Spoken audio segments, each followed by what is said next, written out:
சொன்னாங்க. நீங்க உங்களுக்கே தெரியும், ராமாயணத்துல ராம என்னும் நாமம் எழுதினோன கருங்கல்லே மிதந்ததா. உணர்வற்ற அந்த கருங்கல்லே ராம என்ற நாமம் எழுதினோன மிதந்தது. ராமரை விட அவர் நாமத்துக்கு சக்தி அதிகம்.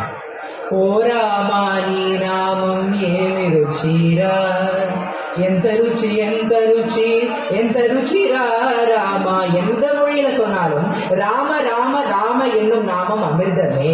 இததான் சிவவாக்கியர் சொல்றார்.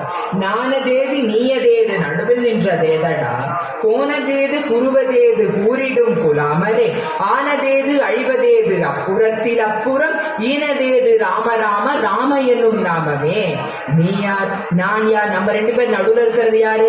இந்த உடம்ப மன்னர் போல ஆட்சி செய்யறது யாரு? இறந்ததுக்கு அப்புறம் நம்ம கூட வரப்போறது யாரு?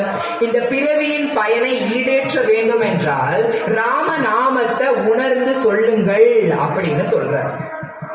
பலாயிரம் காலத்து பலனா நம்ம எல்லாரும் இங்க ஒண்ணு கூட இருக்கோம். இதை நம்ம கூடுறோம் அப்படின்னு நினைக்காதீங்க.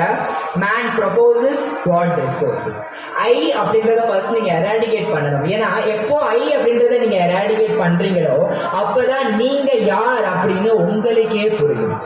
I am doing this, I can control this, I can do wonders. You can't even control the soul which was in your body for so many years.